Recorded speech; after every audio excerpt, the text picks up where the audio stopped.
African economies have continued to diversify over the recent years. They're still among the fastest growing in the world. Now, some countries' growth rates have been going well over 7% for a sustained period of time.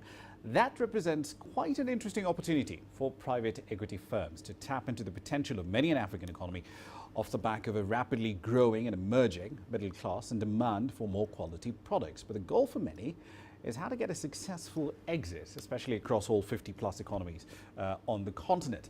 So then, let's take a look at trends across the continent, shall we? Anitano Basanjo Adelele is the Director of Research at the African Private Equity and Venture Capital Association. She's live in studio with me tonight. Thank you for your time.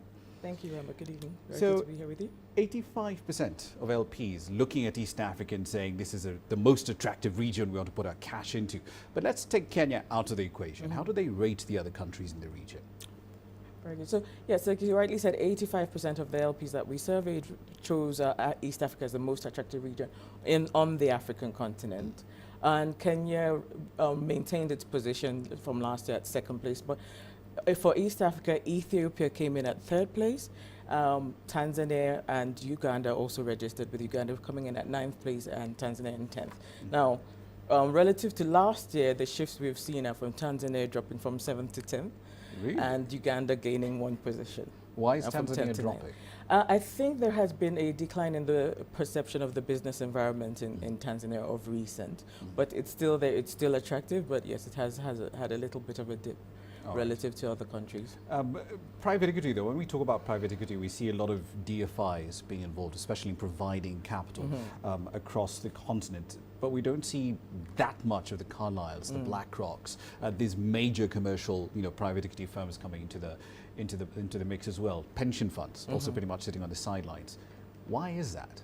So you're right in that DFIs have been a big factor, a big player in the private equity space, and in fact, typically they are. It's a feature of African private equity that they have been playing a catalytic role in developing the industry on the continent, and they still continue to do so.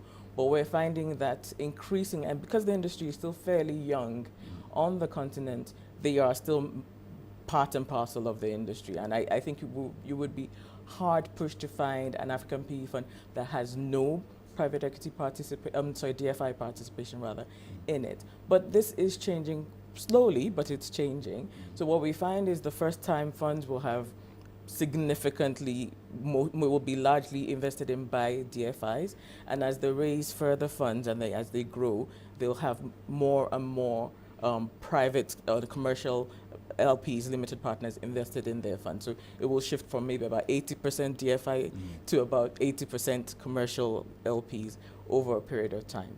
Now, it is changing. It's changing quite slowly on the continent in general, but I have to say, on the continent, East Africa is actually somewhat ahead of the curve in comparison to others, and a big part of that has been the fact that the local pension funds are starting to take a look into that asset class.